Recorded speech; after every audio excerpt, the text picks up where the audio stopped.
जनसंख्या और बढ़ते बुजुर्गों से चीन की बड़ी चिंता। बच्चे पैदा करने से क्यों डर रहे हैं चीन के युवा? चीन की जनसंख्या दर 0 के करीब, क्या ये है चीन की नई चुनौती? चीन ने क्यों बैन कर दी वन चाइल्ड पॉलिसी? दोस्तों नमस्कार, मैं हूं यक्षिता और आप देख रहे हैं साइंस मैनिक। जैसा कि आप सभी जानते हैं, पूरी दुनिया में चीन सबसे ज़्यादा आबादी वाला देश है। लेकिन जिस तरह भारत की आबादी तेजी से बढ़ रही है, उससे तो यही लगता है कि जल्द ही भारत चीन को पछाड़कर आबादी के मामले में सबसे ऊपर होगा। आपको मालूम होगा कि एक वक्त था जब चीन ने अपनी बढ़ती आबादी को काबू करने के लिए एक बच्चे की नीति को बड़ी सख्ती से लागू किया था। लेकिन वही चीन आज परेशान है कि उसकी जनसंख्या वृद्धि की रफ्तार लगातार धीमी पड़ रही है। देश में बूढ़ों की संख्या बढ़ रही है और कामकाजी युवाओं और नवजात शिशु की संख्या घट रही है। आज चीन राजनीतिक और आर्थिक मोर्चे पर महाशक्ति बनने को बेताब है, लेकिन आज चीन इस बात पर बेहद परेशान है, इस तरह बढ़ते बूढ़ों को संख्या से क्या ऐसा होना संभव है? आपको बता दें, चीन की ही तर्ज पर समय समय पर इंडिया में भी जनसंख्या रोकने पर कानून बनाने की बात उठती रहती है। आज चीन बेहद नाजुक दौर से गुजर रहा है और ऐसा इसलिए है कि वहाँ की जनसंख्या वृद्धि हाल के दशकों में सबसे निचले स्तर पर आ गई है। जनगणना के ताज़ा आंकड़े दिखाते हैं कि बीते 10 साल में चीन की आबादी सिर्फ 5.4% की रफ्तार से बढ़ी है। 11 मई 2021 को जारी आंकड़े बताते हैं कि चीन की आबादी 141 करोड़ है। वह अभी दुनिया में सबसे ज़्यादा आबादी वाला देश है, लेकिन 138 करोड़ की आबादी वाला भारत जल्द ही चीन को पीछे छोड़ सबसे ज़्यादा आबादी वाला देश बन जाएगा। चीन की कुल जनसंख्या 141 करोड़ है, जबकि 2010 की जनगणना के हिसाब से अगर देखा जाए तो उस वक्त वहाँ की जनसंख्या 134 करोड़ थी। यानी लास्ट दशक तक 700 करोड़ लोग ही बढ़े हैं। अगर इसकी दर का आकलन किया जाए तो ये 5.38% की वृद्धि दिखाता है। वार्षिक जनसंख्या वृद्धि दर 0.57% रही है। यदि इसकी तुलना 2000 से 2010 के बीच हुई वार्षिक जनसंख्या वृद्धि दर से करें तो 0.04% की गिरावट दिखती है। आंकड़े दिखाते हैं कि हमारे देश की जनसंख्या धीमी रफ्तार से बढ़ रही है। बीते 10 साल में चीन की आबादी में 15 से 59 साल की उम्र के लोगों की संख्या में 7% की गिरावट आई है। वहीं 60 साल से ज्यादा उम्र के लोगों की तादाद में 5% से ज्यादा का इजाफा हुआ है। ये आंकड़े चिंता पैदा करते हैं, क्योंकि एक तरफ कामकाजी आबादी में कमी के चलते अर्थव्यवस्था को कामगारों की किल्लत हो सकती है, वहीं बूढ़े लोगों की पेंशन और स्वास्थ्य देखभाल पर खर्चा बढ़ेगा। बीते कुछ दशकों में चीन बड़े बदलाव का गवाह बना हुआ है। अब वो दुनिया में दूसरी सबसे बड़ी अर्थव्यवस्था है। आपको मालूम होगा कि चीन की 63% से ज़्यादा आबादी अब शहरों में रहती है, लेकिन इस दौरान महंगाई भी तेज़ी से बढ़ी है। आधुनिक रहन सहन, बच्चों की पढ़ाई और वरिष्ठ परिवार की देखभाल पर खर्च लगातार बढ़ रहा है। ऐसे में युवा जोड़े अपना परिवार बढ़ाने से पहले कई बार सोचते हैं। इसीलिए देश में जनसंख्या वृद्धि की रफ्तार धीमी पड़ने पर आम लोगों को ज़्यादा हैरानी नहीं है। चीन के युवा मानते हैं कि वहाँ प्रॉपर्टी के दाम बढ़ रहे हैं और युवा लोग बहुत वित्तीय दबाव में हैं। उनका कहना है कि जब उनकी आर्थिक स्थिति अच्छी होगी तब ही वो सब बच्चे के बारे में सोचेंगे। आज युवाओं की आर्थिक स्थिति ऐसी है कि वो सिर्फ एक बच्चे की परवरिश कर पाने में खुद को समर्थ मानते हैं। इसीलिए तो एक बच्चे के बारे में ही सोच पाते हैं। दूसरे बच्चे के बारे में सोचना ही उनके लिए एक बर्डन दिखाई देता है। इस तरह वहाँ के युवाओं का मानना है भविष्य में जनसंख्या वृद्धि की रफ्तार धीमी होगी। ऐसे युवा जिनके 2 बच्चे हैं वो कहते हैं कि हमने 2 बच्चे पैदा करने की सरकार की नीति को माना, लेकिन अब अपने इस फैसले पर हमें पछतावा होता है क्योंकि हमारी आर्थिक स्थिति उतनी अच्छी नहीं है। साथ ही साथ सबसे बड़ी समस्या ये है कि बच्चों की परवरिश में मदद करने वाला कोई भी नहीं है। इसके अलावा बच्चों की शिक्षा भी एक समस्या है। आपको बता दें कि आज चीन की कम होती आबादी सत्ताधारी कम्युनिस्ट पार्टी की दीर्घकालिक नीति का नतीजा है। 1979 में देश की बढ़ती आबादी को काबू करने के लिए चीन में एक बच्चे की नीति को सख्ती से लागू किया गया था। उस वक्त जो भी जोड़ा दूसरा बच्चा पैदा करता था उसे भारी जुर्माना चुकाना पड़ता था। देश की 90% आबादी इस नीति से प्रभावित हुई और सिर्फ 10% लोगों को दूसरा बच्चा पैदा करने की रियायत मिली। क्योंकि वह बहुसंख्यक खान समुदाय से नहीं थे, इसी का नतीजा है कि इनकी जो प्रजनन दर 1960 में 5.7% थी, जो 2011 में घटकर 1.5% पर आ चुकी है।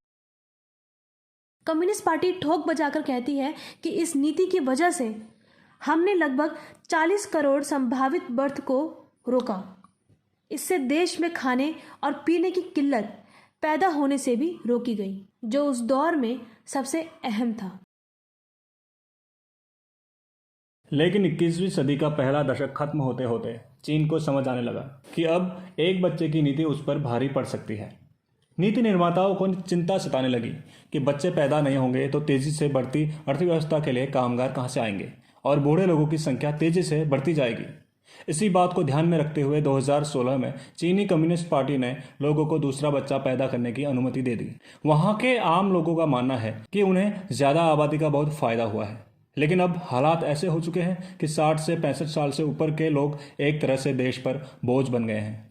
अब जरूरी हो गया है कि नौजवान बच्चे पैदा करें और इसमें अपना योगदान दें।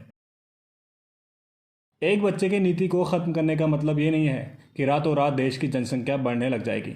इस नीति की वजह से समाज का जो ताना बाना अस्तित्व में आया था या जो सोच विकसित हुई थी उसे एकदम से बदला नहीं जा सकता है। पारिवारिक और कामकाजी जिंदगी के बीच संतुलन भी जरूरी है। जहां पहले सरकार लोगों को बच्चे पैदा करने से रोक रही थी, अब लोग सरकार के कहने के बावजूद बच्चे पैदा करने से कतरा रहे हैं। वहां लोगों का कहना है कि हर बच्चा अपने परिवार का राजा होता है, लेकिन अगर माता पिता और दादा दादी की सेहत अच्छी नहीं रहती तो बच्चों की देखभाल में बुजुर्ग नए कपल की मदद नहीं कर सकते हैं। जैसा कि इंडिया के गांव और शहरों में हमारे बुजुर्ग बच्चों को बड़ा करने में अहम रोल अदा करते हैं, लेकिन वहाँ के युवा जोड़े को जो नौकरियों में है उन पर भारी दबाव ये है कि उन्हें बुजुर्गों का भी ध्यान रखना होता है और बच्चों को भी पालना होता है, साथ ही साथ अपनी नौकरियों में भी रहना होता है। ये सब काफ़ी मुश्किल होता है। चीन में 2020 में 1.2 करोड़ बच्चे पैदा हुए, जो 2019 में पैदा हुए 1.46 करोड़ बच्चों की तुलना में 18% कम है। कम होती जन्म दर नेताओं के लिए चुनौतियों को बढ़ाएगी, जो एक संपन्न समाज तैयार करना चाहते हैं और तकनीकी उद्योग और आर्थिक वृद्धि के जरिए दुनिया भर में अपना दबदबा कायम करना चाहते हैं। कुछ रिसर्च मानते हैं कि चीन की आबादी पहले ही सिकुड़ने शुरू हो गई है। वह चीन की तरफ से दिए जाने वाले जनगणना के आंकड़ों पर भी संदेह जताते हैं। पिछली जनगणना को देखें तो नहीं लगता कि चीन की आबादी 128 करोड़ से ज्यादा होगी। 130 करोड़ से ज्यादा वृद्धि करना बहुत मुश्किल है। ये भी हो सकता है चीन आंकड़े छिपा रहा हो। भारत की तरह चीन में भी हर 10 साल में जनगणना होती है, ताकि जनसंख्या में होने वाले बदलाव के पैटर्न का पता लगाया जा सके। जनसंख्या के आंकड़े सरकार की नीतियों को तय करने में अहम भूमिका निभाते हैं। जानकार मानते हैं कि आज चीन जिस मोड़ पर खड़ा है वह उसके लिए जनसंख्या के आंकड़ों को संतुलित दिखाना बहुत जरूरी है, क्योंकि अगर सही सही आंकड़े दिखाई दिए गए तो इससे राजनीतिक भूचाल आ सकता है। दूसरे कई देश तो चीन पर आरोप लगाते हैं आर्थिक अस्थिरता से बचने के लिए कुल जनसंख्या को स्थिर बनाए है, लेकिन प्रजनन की घटती दर को छुपा पाना मुश्किल है। इस साल के आखिर तक सरकार परिवार नियोजन से जुड़ी नीतियों में निश्चित रूप से फेरबदल करेगी। बच्चों के जन्म को बढ़ावा देने वाली नीतियां लाई जाएंगी। उनकी कोशिश रहेगी कि बाहर से कोई भी चीन की जनसंख्या के आंकड़ों पर सवाल ना उठाए। वे चाहेंगे कि चीनी अर्थव्यवस्था को लेकर निराशाजनक छवि ना हो और लोगों में ज्यादा आत्मविश्वास रहे। दुनिया भर के लोग मानते हैं कि अगर आंकड़े ही गलत होंगे तो उनके आधार पर बनने वाली नीतियां कैसे सही हो सकती हैं। जापान, जर्मनी और कुछ दूसरे देश भी युवा कामगारों की कमी और बुजुर्गों की बढ़ती तादाद से जूझ रहे हैं। ये देश फैक्ट्रियों और टेक्नोलॉजी में निवेश के साथ साथ विदेशी पूंजी के बलबूते पर स्थिति से निपट सकते हैं। इसके विपरीत चीन मध्य आय वाला देश है और अभी मजदूरों पर निर्भर खेती और मैन्युफैक्चरिंग पर उसका बहुत दारोमदार है।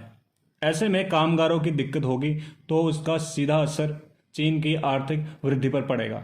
इसीलिए जनसंख्या वृद्धि दर में रिकॉर्ड कमी चीनी अधिकारियों के लिए चिंता को बढ़ा रही है।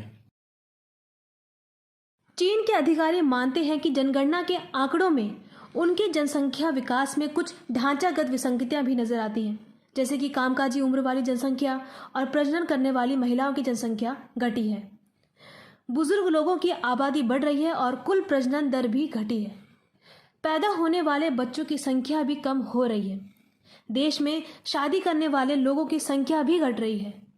बढ़ते खर्च के बीच लोग जिम्मेदारी उठाने से बच रहे हैं। राष्ट्रीय सांख्यिकी ब्यूरो के प्रमुख कहते हैं कि कोरोना वायरस को देखते हुए भी लोग बच्चे पैदा करने से कतराते जा रहे हैं। आम जिंदगी में जब भी अस्थिरता होती है, परिवार के आकार पर भी उसका असर पड़ता है। आपको बता दें कि चीन में अब एक परिवार में औसतन 2.62 लोग हैं, जबकि 10 साल पहले ये आंकड़ा 3.10 था।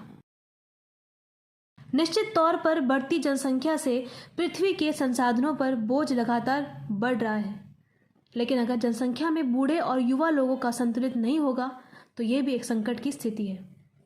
साफ है कि आने वाले दिनों में चीन के सामने अपनी राजनीतिक और आर्थिक ताकत को मजबूत करने के साथ साथ अपनी जनसंख्या को संतुलित रखना भी एक बड़ी चुनौती होगी।